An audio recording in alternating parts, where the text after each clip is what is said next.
Setelah puas menjelajah neraka atau inferno, terus keluar dan masuk ke purgatorio atau api penyucian, di mana para Jojo di sana dibersihin dosanya supaya bisa layak masuk surga.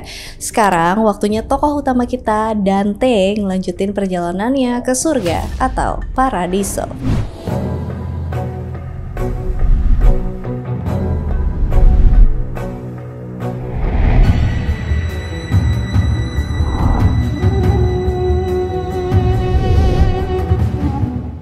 Paradiso ini bagian terakhir dari Divine Comedy karya Dante Alighieri. Setelah yang tadi aku bilang, bagian pertamanya tuh Inferno, bagian keduanya Purgatorio. Udah kelamaan ya?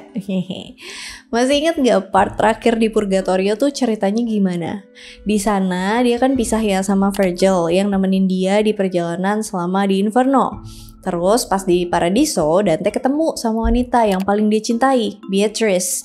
Sekarang tugasnya Virgil di estafet ke Beatrice, jadilah dia yang nemenin dan mandu perjalanan Dante di surga. Sebelum kalian lanjutin video ini, kalian kudu banget, harus banget nonton Inferno dan Purgatorio dulu. Kalau nggak, pasti kalian bingung dan pesan dari video ini nggak bakalan masuk. Jadi kesana dulu ya, kalau udah baru balik lagi ke sini, oke? Oke lanjut, kalau udah. Mungkin yang pada udah nonton Purgatorio tuh penasaran, ini si Statius kemana? Kok tiba-tiba ngilang? Kan keluar dari Purgatorio bertiga tuh, Dante, Virgil, sama si Statius. Kalau Virgil jelas, karena dia nggak akan pernah mungkin bisa masuk surga, karena dia nggak percaya sama Tuhan. Kalau Statius, dia kan udah berhasil ya dibersihin dosanya di Purgatorio. Nah, alasan hilangnya ini adalah dia langsung masuk ke level tertentu di surga. Sama konsepnya sama neraka. Para pendosa itu udah ditentuin bakal dihukum di level atau tingkatan keberapa. Dan jiwa mereka akan langsung ke sana dan jadi penduduk tetap di sana. Kayak Virgil gitu. Semua jiwa gitu. Emangnya Dante enak bisa bebas keliaran dari level ke level buat karya wisata. Jadi ya gitu buat yang nanyain Statius kemana. Atau jangan-jangan mungkin kalian malah nggak ngeh ya, dia udah hilang gitu aja. Kasian. Di Paradiso juga dia udah gak disebutin sama sekali sih, meskipun dia ada di Paradiso. Udah masuk surga jiwanya. Ya udah gitu aja. Nah, menurut penjelasan Dante nih, Inferno sama Purgatorio alias neraka sama api penyucian itu tuh masih berada di bumi. Tapi kalau Paradiso atau surga itu letaknya udah di luar bumi. Konsep bertingkat yang kita temuin di dua tempat sebelumnya masih diterapin di Paradiso ini. Ada tingkatan sampai 10. Surga ke-10 ini menghadap ke semua tempat, mau itu Purgatorio atau Inferno. Tingkat 10 yang paling atas ini tuh benar-benar heaven. Surga itu sendiri dikenal sebagai Empyrean, tahta Tuhan beserta para malaikatnya yang diberkati. Dan sebelum lanjut, Dante kasih kayak disclaimer ke pembacanya kalau misalnya yang nggak kuat mendingan stop sampai di sini aja. Karena pembahasannya akan jadi berat banget buat orang-orang awam. Karena Divine Comedy ini tuh makin lama makin berat bahasannya. Paradiso berbentuk amphitheater yang punya rangkaian tangga infinity yang menyusut. Di tangga ini duduklah orang-orang yang diberkati. Di masing-masing 7 langit pertama itu planet kayak ada di gambar. Dari bulan, Merkurius, Venus, Matahari, Mars, Jupiter, Saturnus. Di putaran ke-8 itu isinya konstelasi rasi bintang. Dan di putaran ke-9 itu disebut crystalline. Jadi tingkatan 1-7 itu isinya jiwa-jiwa yang tinggal di surga. Sementara itu tingkatan ke-8-9 itu buat memancarkan cinta Tuhan ke bawahnya. Oke, sekarang kita ke Dante dan Beatrice. Mereka tuh udah siap masuk ke terang ilahi. Beatrice jelasin kenapa mereka bisa masuk ke surga sekarang. Karena mereka udah gak lagi terikat dosa. Menurut Beatrice, semua ciptaan itu adalah bagian dari Tuhan. Jadi, semua ciptaan itu pada akhirnya akan kembali kepada Tuhan. Satu-satunya hal yang bikin manusia susah balik ke Tuhan itu cuma dosa. Kayak diajarin sama Virgil kemarin-kemarin tuh, kalau dosa itu tuh bikin jarak antara Tuhan dan manusia. Karena dosanya Dante udah dihapusin di Taman Eden, makanya dia bisa masuk ke surga. Atau bahkan tinggal di salah satu tempat yang ada di dalam surga. Sewaktu melayang ke orbit sama Beatrice, Dante bisa ngelihat matahari dan Beatrice ngejelasin kalau sumber tenaga matahari itu ya cintanya Tuhan. Dan alasan kenapa orang-orang di bumi itu nggak bisa ngelihat matahari terlalu lama ya karena cintanya Tuhan terlalu besar dan membutakan. Di sini jadi pengalaman Spiritual Dante yang pertama kalinya ngerasain siraman cinta dari matahari yang gak terbendung. Si Beatrice tiba-tiba nimbalin, ini baru permulaan katanya. Nanti begitu kita ngikutin petualangan Dante di surga, ngelewatin berbagai level surga, dia juga bakalan dapat kemampuan-kemampuan baru. Contohnya sekarang dia bisa ngeliatin matahari, karena ya badannya udah pelan-pelan bukan manusia lagi. Kayak aku sebutin tadi, tingkatannya itu berupa planet-planet. Tingkatan pertama itu bulan. First year, moon. Pas pertama kali Dante dan Beatrice nginjekin kaki mereka di bulan, Dante langsung nanya, apakah di sini tempatnya Kain? Tahu nggak kenapa dia nanyanya gitu? Karena waktu dia bikin dosa, si Kain nih bikin dosa yang bunuh saudaranya sendiri dulu, dia kan diasingkan sama Tuhan. Dan dipercaya dia diasingkan keluar dari bumi. Nah, luar bumi tapi yang masih bagian dari bumi itu kan bulan ya. Jadi dia dipercaya jalan-jalan di sana. Dan permukaan bulan yang gak rata itu dipercaya sebagai tapak kakinya Kain. Konsepnya keren. Tapi Beatrice kemudian jawab, enggak, itu enggak benar. Itu cuma kepercayaan yang diyakini sama orang-orang yang tinggal di bumi. Nah, kalau soal jiwa-jiwa nih, jiwa-jiwa yang tinggal di tingkatan surga pertama ini adalah jiwa-jiwa yang enggak konsisten. Pas Dante sama Beatrice lagi ngobrol, tiba-tiba mereka dikelilingin sama roh-roh mirip awan. Mereka itu gerak-gerak terus sampai mukanya kadang kelihatan, kadang enggak. Di sini Dante ngobrol sama Picarda. Dia kenal sama Dante. Saudaranya itu arwah yang ketemu Dante di neraka tingkat ketiga, yaitu Gluttony. Picarda jelasin kalau tadinya dia itu suster yang lupa sama sumpahnya. Dia lupa sama janjinya yang udah dia buat ke Tuhan. Makanya dia tinggal di lantai paling bawahnya surga. Paradiso ini tuh beda sama purgatorio ya. Di sini itu para jiwa gak dihukum. Mereka cuma dikasih reward atau berkat. Tergantung sama kebaikan yang pernah mereka lakuin pas masih hidup. Dante nanya ke Picarda, dia tuh puas gak sih sama levelnya di surga? Karena kan itu level terbawah ya. Picarda jawab, keinginan itu tuh yang ngerasain cuman manusia. Itu cuma kondisi manusiawi. Ketika jiwa udah masuk surga, dia nggak lagi punya keinginan. Semua yang ada di surga itu teratur, sudah diatur sedemikian rupa supaya tertata. Semuanya ditempatkan di tempat yang seharusnya. Jadi Picarda nggak punya keinginan buat naik tingkat lebih atas lagi. Dante gambarin Picarda tuh penuh cinta kasih dan kepuasan. Abis selesai ngobrol, Picarda nyanyiin lagu Ave Maria dan dia pun menghilang. Kemudian Dante tuh ngeliat Beatrice dan dia kaget karena Beatrice kelihatan lebih cantik dan bercahaya. Beatrice jelasin kalau wujud surgawinya tuh sebenarnya bakalan terlalu too much nggak tuh buat Dante. Yang nggak ngerti, ini tuh mirip cerita di mitologi Yunani yang waktu itu Zeus naksir cewek, tapi dia nggak nunjukin wujud dewanya. Tapi si ceweknya, si pacarnya alias si Semele, dia tuh pengen ngeliat wujud aslinya Zeus. Akhirnya Zeus pun nunjukin wujud dewanya. Dan Semele yang adalah manusia biasa nggak kuat terpapar wujud dewa itu. Terlalu terang, terlalu silau, terlalu ilahi, sampai dia kebakar abis. Nah, konsepnya tuh mirip-mirip gini nih kalau diibaratin. Beatrice juga nunjukin diri ke Dante agak disensor. Nanti seiring waktu pas Dante udah muterin naik tingkatan surga yang lebih tinggi dan lebih tinggi lagi, mungkin saat itu dia baru ready, baru bisa lihat sosok Beatrice yang sesungguhnya. Jadi, tiap tingkatan surga, Dante akan ngelihat Beatrice makin cantik dan makin cantik lagi. Setelah para jiwa yang ada di bulan menghilang, Dante nanya ke Beatrice. Tapi sebelum Dante nanya, udah di stop duluan sama Beatrice. Karena dia udah tahu Dante bakal mau ngomong apa. Si Dante nanya, para jiwa ini tuh tinggal di bintang-bintang dan planet-planet ya? Beatrice jawab, enggak kok, mereka nggak tinggal di bintang dan planet. Bingung lah ya kan? Secara mereka lagi nginjek bulan tuh. Beatrice jelasin, sebenarnya setiap jiwa yang ada di surga itu adanya di Empyrean sama Tuhan. Dante yang baru aja masuk surga itu belum cukup ilmunya buat paham kalau jiwa-jiwa yang ada itu sebenarnya udah bersatu sama Tuhan dan di waktu yang bersamaan juga ada di level berkat yang beda-beda. Ibaratnya itu konsep yang di luar batas nalar manusia. Jadi sebenarnya di surga atau Empyrean itu para jiwa nggak dibagi-bagi divisinya. Jiwanya tuh sama rata bahagianya. Cuman sekarang biar Dante lebih ngerti konsepnya, jadi ya begitu. Jadi kelihatannya kayak jiwa itu terbagi di level-level gitu. Dari sini sebenarnya kita bisa tarik kesimpulan kalau keseluruhan Divine Comedy itu perumpamaan. Beatrice kasih contoh kenapa para jiwa bisa dikasih reward dan berkat yang beda-beda. Contohnya Saint Lawrence, martir yang meninggal dibakar dan masih tetap pegang teguh kepercayaannya sampai mati. Mungkin ada juga orang-orang lain di dunia ini yang imannya sekuat Saint Lawrence, tapi nggak ketahuan aja karena mereka tuh nggak dapet pencobaan kayak gitu. Kayak Picarda tadi, imannya nggak terlalu sekuat Saint Lawrence dan mungkin banyak juga orang yang kayak Picarda, tapi nggak ketahuan aja karena mereka belum pernah dicobain kayak si Picarda gitu. Jadi kekuatan iman tiap orang, hati tiap orang yang tahu banget itu ya Tuhan. Meskipun mereka nggak pernah melalui pencobaan yang sama, tapi Tuhan udah tahu duluan respon mereka bakalan gimana. Jadi ya wajar kalau misalnya berkat kita akan berbeda-beda begitu kita sampai nanti di surga. Kalau kita masuk surga, semoga kita semua masuk surga. Oh iya, disclaimer dulu, aku bukan ahli surga ya.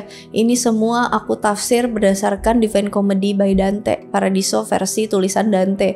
Jadi ini semua adalah menurut Dante gitu. Yang menurut aku nanti aku ngomong. Dante nanya lagi ke Beatrice, bisa gak sih orang yang udah sumpah tapi gak ditepatin nebus kesalahannya itu? Ya kayak misalnya kamu udah nazar apa sama Tuhan tapi kamu gak tepatin, gimana caranya kamu nebus? Bisa gak sih kamu nebus kesalahan kamu itu gitu? Beatrice jawab, Tuhan kasih manusia satu hal yang luar biasa, yaitu kehendak bebas. Kalau manusia sampai bersumpah sama Tuhan, itu sebenarnya adalah semacam balas budi sama semua kebaikan yang udah didapat. Contohnya Picarda tadi, dia udah ngelanggar sumpah tapi tetap bisa masuk paradiso. Itu jawaban Beatrice. Second tier, Mercury. Sekarang kita masuk ke putaran kedua di Paradiso, yaitu Mercurius. Pas nyampe, cahayanya itu bener-bener terang banget sampai hampir ngebutain Dante. Ribuan jiwa yang bercahaya pada nyamperin Dante di sini. Beatrice jelasin kalau di sini tuh tempatnya para jiwa yang berbuat kebaikan untuk diri mereka sendiri. Maksudnya selama hidup itu mereka berbuat baik untuk kepuasan mereka sendiri. Dante ketemu Justinian the Great di sini, Kaisar Romawi. Justinian itu kaisar terakhir yang pakai bahasa Latin. Pencapaiannya banyak banget buat Romawi kuno. Dia bangun Hagia Sophia, dia bangun era baru. Selama masa pemerintahannya juga, Justinian mereorganisasi pemerintahan kekaisaran Bizantium dan ngelakuin beberapa reformasi buat ningkatin akuntabilitas dan ngurangin korupsi. Dia bilang dia ngelakuin semua itu tuh buat dirinya sendiri dan sebagai warisan namanya. Di awal pemerintahannya dulu, dia tuh sesat sebenarnya, sampai dia lebih religius. Habis ngobrol sama Justinian, Dante nengok ke Beatrice. Lagi-lagi, dia terpesona sama kecantikan Beatrice yang makin-makin dah. Habis gitu, Dante nanya soal kehancuran Yerusalem di tahun ke-70 Masehi. Jadi kan ceritanya Yesus disalibin di sana sekitar tahun 33 Masehi. 40 tahun kemudian, tahun 70 Masehi, Romawi ngancurin Yerusalem. Gereja pada saat itu nilai ini sebagai pembalasan ke Yerusalem karena udah membunuh Tuhan. Pertanyaan Dante adalah, kalau emang Tuhan sengaja diturunkan ke dunia buat wafat karena nanggung dosa-dosa umat manusia, lantas kenapa orang-orang yang ngebunuh Tuhan itu dihukum? Beatrice jawab, orang-orang yang ngebunuh Tuhan itu emang punya niatan jahat dan menghendaki Tuhan supaya mati. Mereka gak peduli sama tujuan baik Tuhan ke dunia ataupun tentang takdir Tuhan. Malah kalau bisa mereka berusaha hentiin semua itu. Beatrice juga ngejelasin, kan penyaliban Tuhan itu sebenarnya misi penyelamatan buat umat manusia. Kan Tuhan turun ke dunia menjadi manusia buat nanggungin dosa-dosa manusia dan meninggal mewakili para manusia. Sementara itu, para manusia yang menyalibkan dan membunuh Tuhan itu tuh sebagai contoh atas kejamnya sifat naluriah kita dan cara kita pakai kehendak bebas yang dikasih sama Allah. Abis ngobrol gini, Dante sama Beatrice lanjut ke putaran ketiga. Third tier, Venus. Kalian tahu dong pastinya kalau di mitologi Romawi, Venus itu dewi cinta. Yep, kalau di mitologi Yunani dia Aphrodite. Nah, putaran ketiga ini buat para jiwa yang ngelakuin kebaikan selama hidupnya, tapi juga tetap ngejar keinginan dan dorongan duniawi. Mereka ini orang beriman dan orang-orang saleh. Di sini Dante ketemu sama Charles Martel of Anjou. Charles nih temennya si Dante. Mereka tuh mulai ngobrolin tentang kemunduran Florence. Keturunan Charles juga pada nggak bener karena mereka ngabain tugas mereka. Menurut Charles, sebenarnya banyak orang yang dimaksudkan Tuhan buat berbuat hal-hal baik, kayak dikasih posisi di masyarakat supaya bisa berguna bagi orang lain. Tapi beberapa orang itu malah nurutin kemauan hati mereka sendiri. Mereka ngejar kepentingan mereka sendiri. Jadi mereka mengabaikan panggilan Tuhan maksudnya. Dan Charles ngasih contoh orang-orang yang seharusnya dimaksudkan sama Tuhan supaya jadi pengkhotbah, tapi mereka malah berusaha jadi raja. Abis itu Dante juga ketemu sama Cunizza da Romano, saudarinya tiran Ezzelino da Romano. Ezzelino ini penghuni Inferno alias neraka, tingkatan ke-7, bagian kekerasan, dimana dia direndam sama darah yang mendidih. Dia di situ karena semasa hidupnya dia udah bunuh banyak orang di Italia supaya karir politiknya bagus. Cunizza sih hidupnya lebih bener ya. Cuman kenapa dia di sini di Venus? Karena pas hidup dia juga ngejarin keinginan duniawi. Satunya di neraka tingkat 7, satunya di Venus. Itu nunjukin kalau sebenarnya Tuhan tuh bisa ngasih berkat ke orang bener. Cuman kita sering menyesatkan diri kita sendiri sama keinginan duniawi kita yang levelnya beda-beda. Kalau ekstrim ya masuk neraka tingkat dalam kayak si Ezzelino. Dante juga ketemu sama Folque of Marseille, penyair terkenal di Italia. Dante nanya lagi tuh ke mereka, lu pada gak nyesel apa sama apa yang udah lu lakuin di dunia? Kalau gak gitu kan kalian bisa dapet tingkatan berkat yang lebih tinggi di surga. Folque jelasin kalau itu tuh bukan konsep yang ada di surga. Yang namanya penyesalan itu tuh konsekuensi dari dosa. Sementara itu di surga udah gak ada negativity, gak ada perasaan malu. Jadinya para jiwa di sini tuh gak nyeselin hal-hal yang mereka lakuin atau gak lakuin semasa mereka hidup di dunia. Kayak udah aku jelasin tadi, mereka semua udah puas dan merasa cukup. Gak kayak manusia yang selalu ngerasa gak pernah cukup dan gak pernah puas. Di sini juga ada Rahab PSK yang tinggal di Jericho menurut Alkitab. Dia tadinya kan mengejar keinginan duniawi karena ya dia ngelakuin prostitusi. Tapi habis itu dia balik ke jalan yang benar. Di sini dia digambarin sebagai jiwa yang cantik. Dante dan Beatrice pun lanjutin perjalanan dan nyampe ke putaran keempat.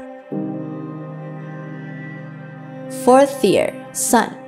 Kesampingin dulu pemahaman kalian tentang tata surya, karena yang tadi aku jelasin tadi, matahari di sini tuh sebagai simbol dari cinta Tuhan yang luar biasa. Kalau di 3 tier awal itu isinya orang-orang baik, tapi mereka tuh masih agak nyeleneh dikit. Di sini tempatnya para jiwa yang semasa hidupnya mereka nyari ilmu dan ajaran Tuhan. Jadi kayak 3 tier awal itu lower levelnya surga, mulai dari matahari ini upper levelnya surga.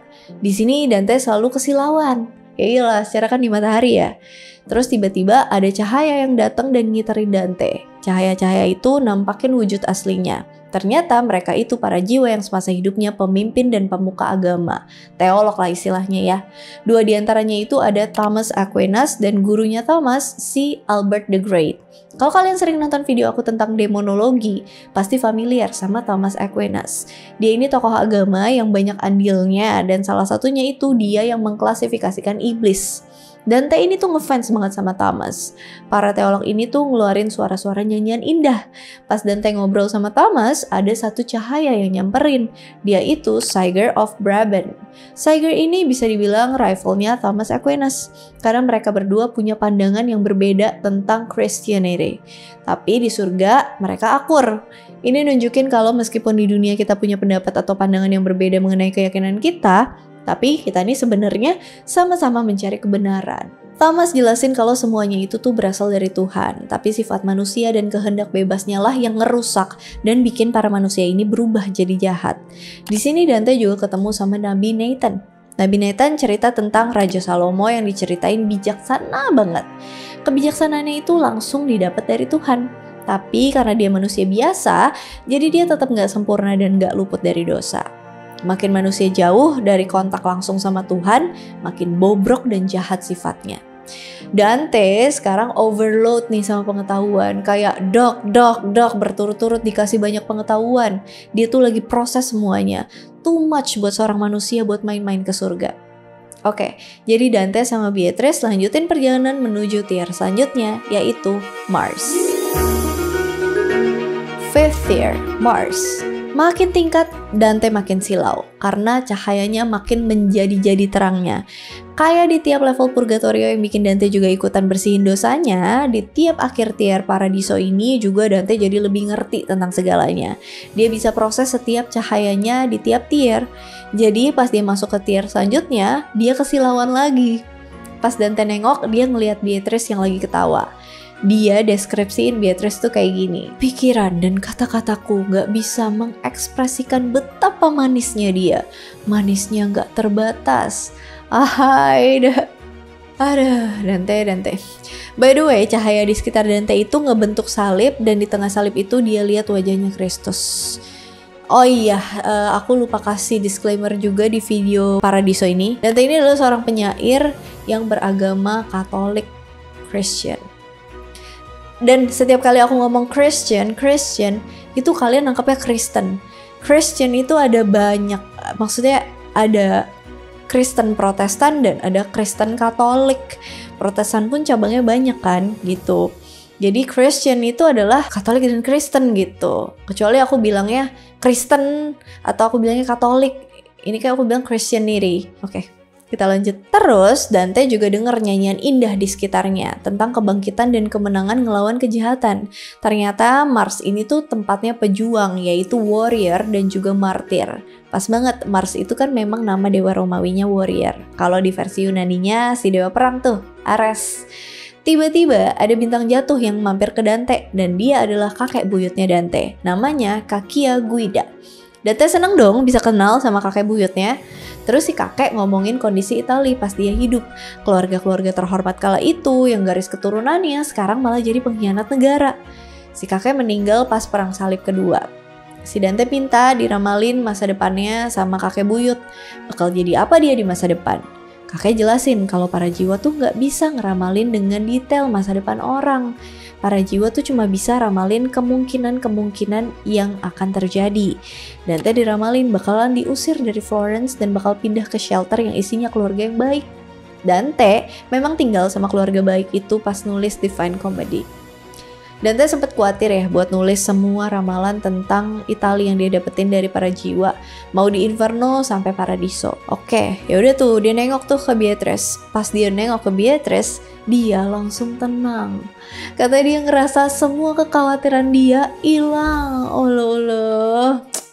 Beatrice nyuruh Dante perhatiin sekitarnya. Secara mereka kan di surga ya, banyak hal indah yang bisa dilihat. Jangan lihat mataku aja, Caile. Yang lain pada ngontrak di Mars. Jiwa di sini yang Dante ketemu itu Charlemagne, juga ada Joshua. Abis itu Dante dan Beatrice lanjutin perjalanan mereka ke tier selanjutnya. 6th tier, Jupiter. Pas nyampe, Dante langsung ngeliat bintang-bintang bersinar yang ngebentuk frasa ini. Love justice, you rulers of the earth. Kalimat ini tuh ada di kitab Kebijaksanaan ayat 1.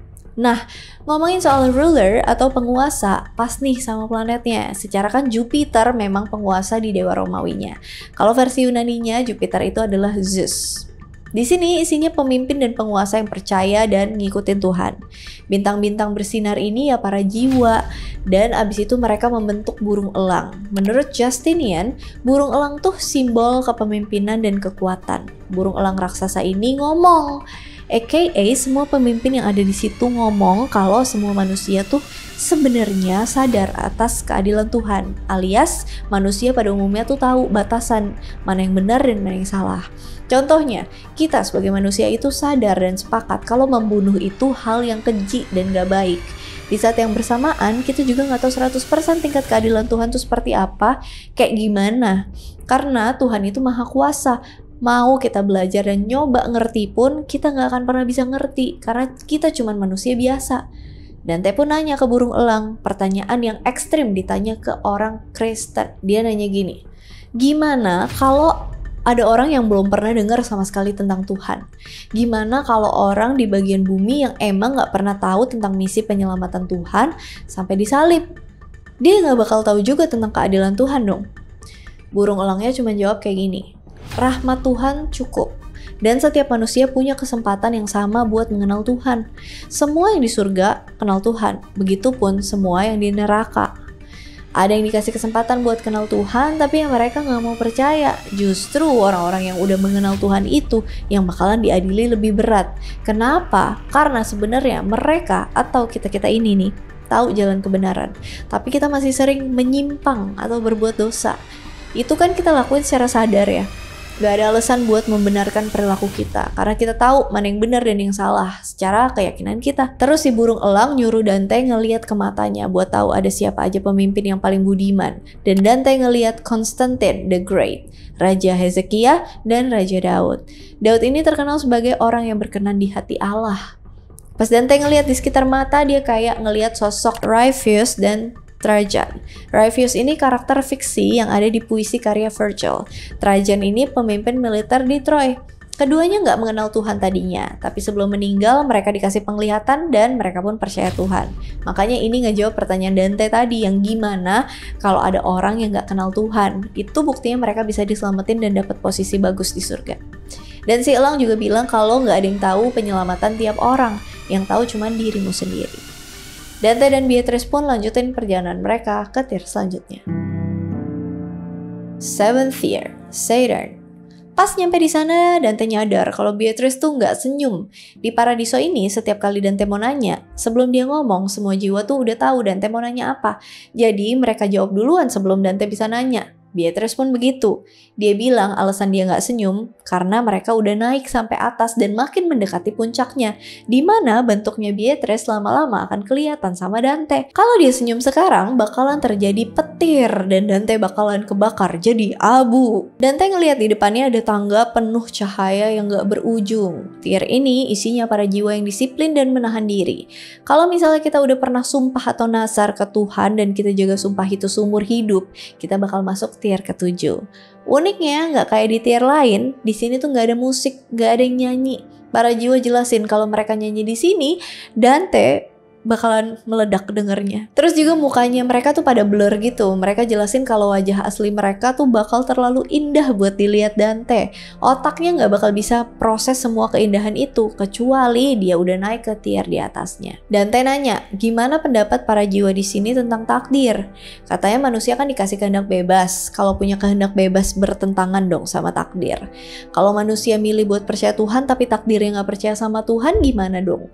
Para jiwa jawab, setahu kita sih, Tuhan kan maha tahu ya, dan melampaui segala hal termasuk waktu, apalagi takdir. Jadi ya Tuhan udah bakal tahu nih orang bakal percaya Tuhan atau enggak. Satu jiwa yang namanya Peter Damian cerita kalau keturunan yang masih hidup sekarang itu udah hidup dalam kemewahan dan bener-bener ngelupain kesederhanaan. Para jiwa lainnya kayak bersuara nunjukin kalau mereka tuh kecewa. Nah, ini kan posisinya udah surga di tingkat yang atas ya. Jadi para jiwa di sini udah kuat banget kan. Suara sekecil apapun tuh bisa bikin Dante nge-stun. Kena stun deh tuh si Dante, nggak bisa bergerak. Sampai Beatrice harus nenangin dia. Oh ya, ngomong-ngomong soal yang tadi, Saint Benedict juga setuju sama pendapatnya Peter kalau garis keturunan itu maksudnya adalah komunitas agama sekarangnya di masa Dante ya. Komunitas agama di masa itu udah menyimpang dan udah gak kayak dulu lagi. Abis itu Benedict undang Dante naik tangga. Dante dan Beatrice pun naik tangga menuju tier selanjutnya. By the way, Divine Comedy ini sering menyindir keadaan komunitas agama pada masa itu yang dianggap Dante udah menyimpang. Jadi bakalan banyak conversation kayak gini yang kecewa tentang keadaan sekarang gitu. 8th Tier, The Fake Stars. Ketika Dante lagi naikin tangga, dia ngerasa jadi lebih kuat dan lebih bisa memproses semua pengetahuan yang dia dapat. Pas lagi naikin tangga menuju The Fake Stars atau konstelasi atau kumpulan rasi bintang, Dante nunjuk tuh ke rasi bintang dia, which is Gemini. Oke, Dante ngasih tau kalau dia Gemini. Padahal gak ada yang nanya. Terus Beatrice nyuruh Dante lihat ke bawah. Buat pertama kalinya Dante ngelihat bumi yang kecil dan gak berarti dari posisinya. Nah, pas udah di ujung tangga atas, Dante udah bisa ngelihat muka para jiwa di tier bawah yang memang pada rupawan. Terus dia juga udah siap buat ngelihat senyumnya Beatrice sekarang. Kocak. Tahu gak pas Dante lihat senyumnya Beatrice, dia bilang apa?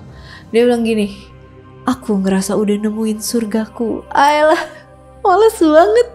Terus tiba-tiba Dante ngelihat ada bintang yang bersinar terang banget di kejauhan. Beatrice jelasin, itu tuh Kristus.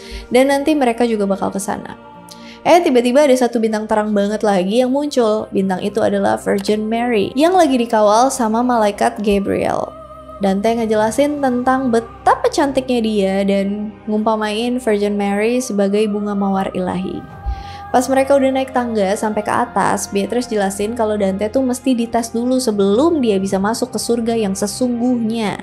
Menurut Beatrice, sebelum seseorang bisa masuk ke surga tinggi-tinggi loh ya, yang level paling atas, Empyrean, seseorang itu mesti ngerti bener 3 hal, yaitu iman, cinta, dan harapan.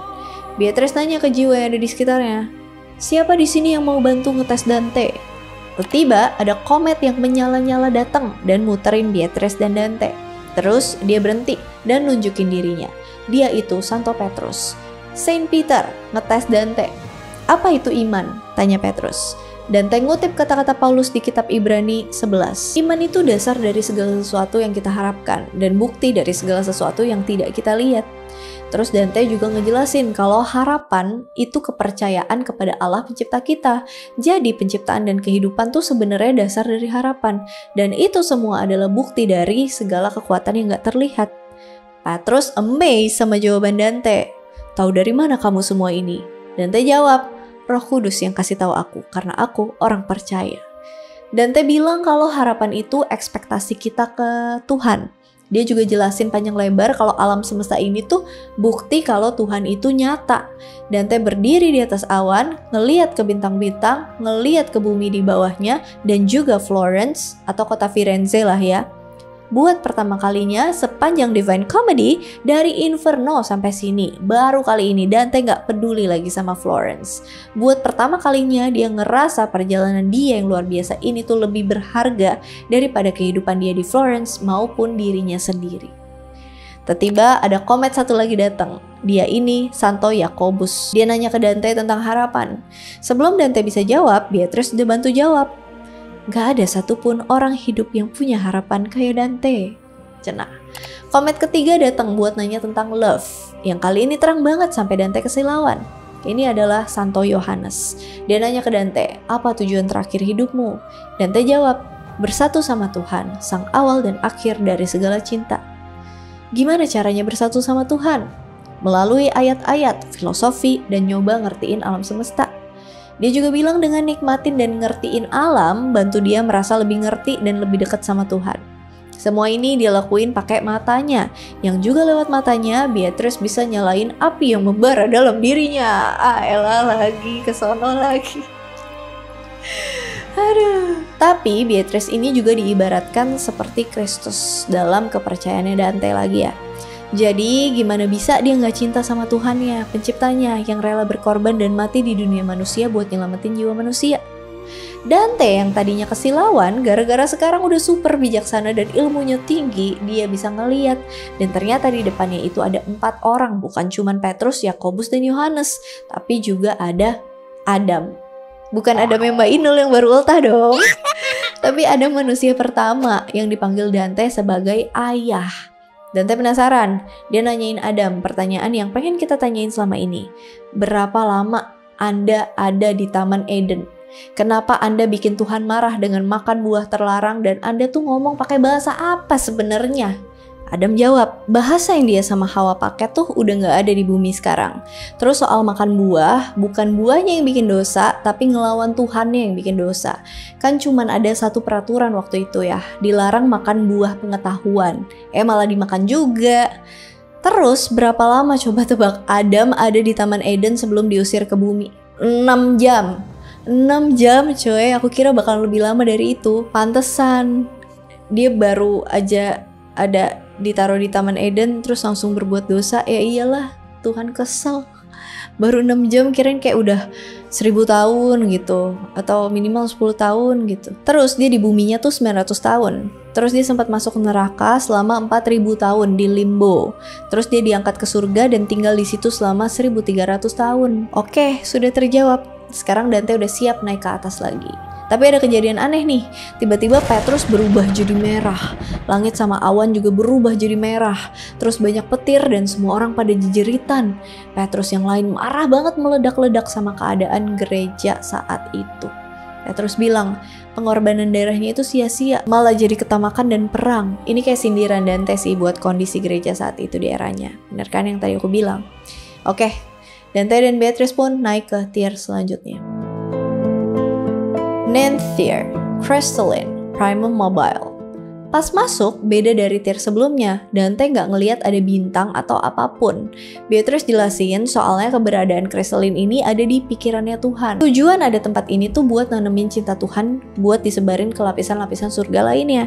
Jadi tempat ini tuh semacam alam bawah sadarnya Tuhan, sekaligus lapisan terluar dari realitas. Karena Empyrean atau tier ke-10 itu berada di luar waktu dan realitas. By the way, aku bayangin dari tadi Dante nulis segini hal yang kompleks, deep, dan kinda abstract, mind-blowing. Dia tuh penulis yang jenius sih. Terus Dante ngelihat 9 lingkaran yang berputar. Ternyata ini tuh bumi yang dikelilingin 8 lingkaran surga yang baru aja dia laluin.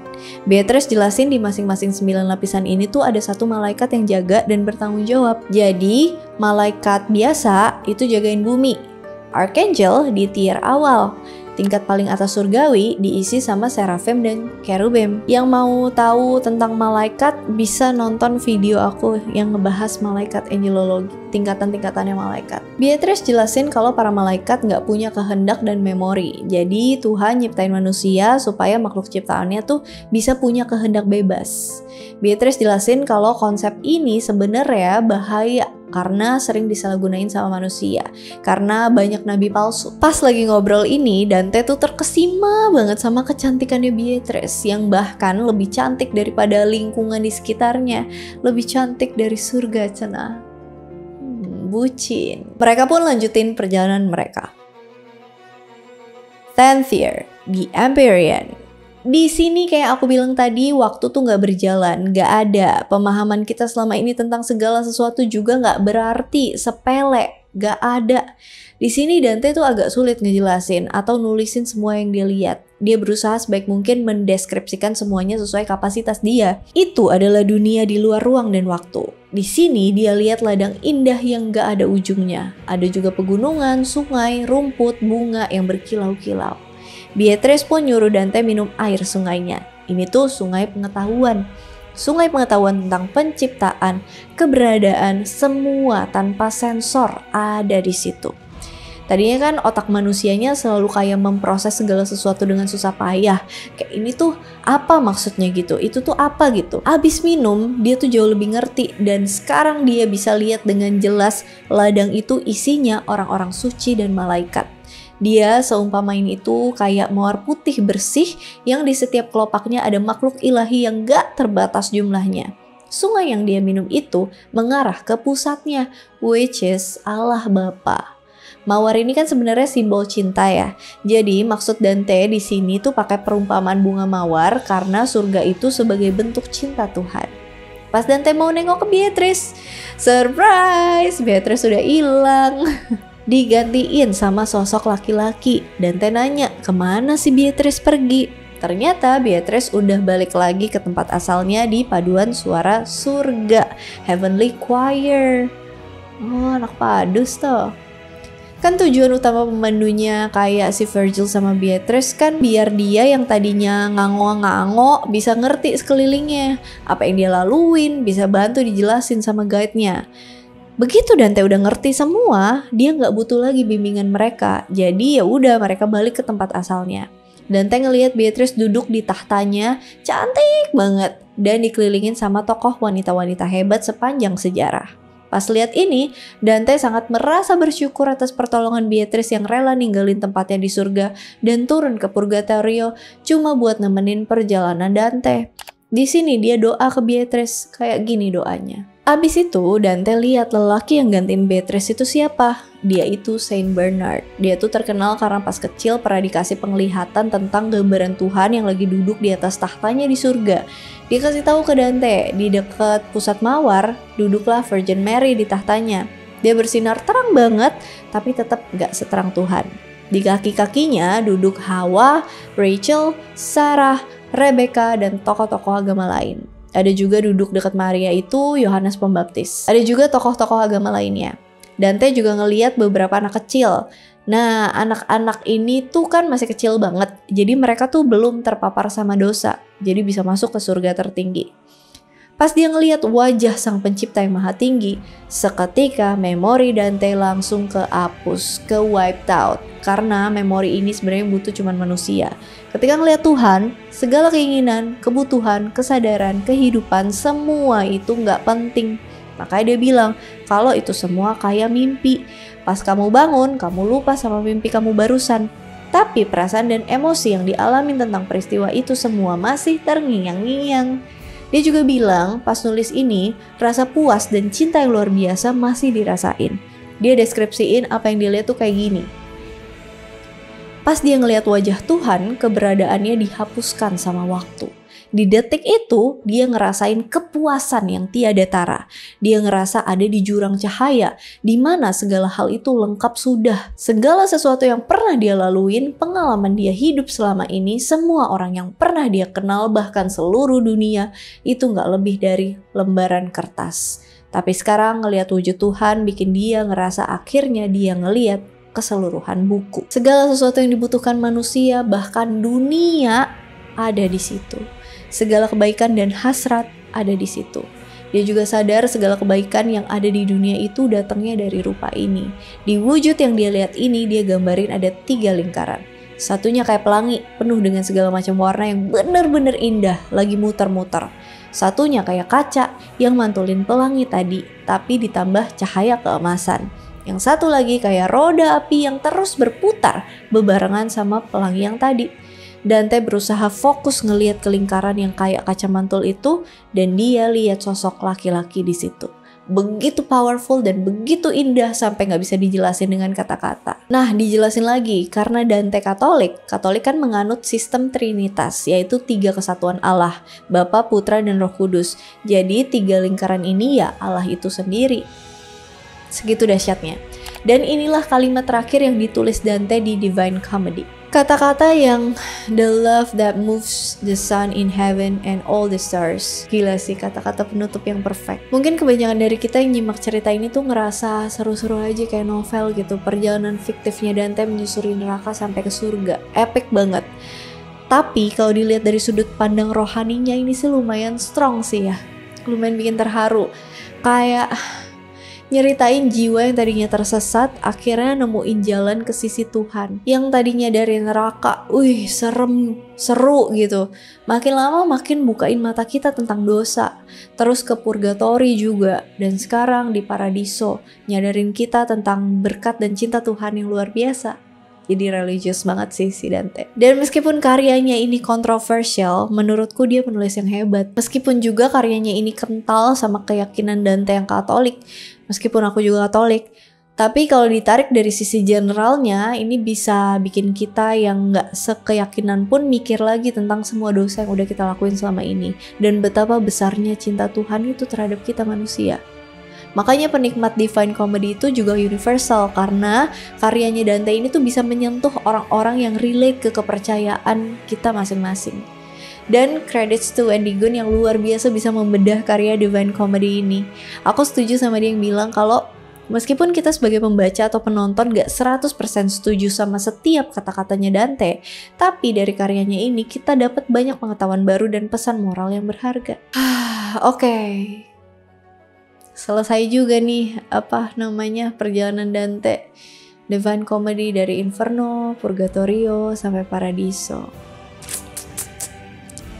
Karya yang luar biasa sih menurut aku. Terlepas dari sisi religiusnya, tapi memang seru sih. Jadi belajar banyak hal dan menyadarkan kita akan banyak hal. Gimana menurut kalian? Gimana menurut kalian yang baru aja denger atau tahu keseluruhan cerita dari Divine Comedy dari channel YouTube ini? Please share pengalaman kalian di bawah. As always, thank you so much for watching. Aku akhirin perjalanan Dante di sini. Semoga bermanfaat untuk kalian yang mendengarnya dan nontonnya. Thank you so much for watching. Hope you guys like it and see you on my next video. Bye-bye. Abis gitu Dante nanya soal copot.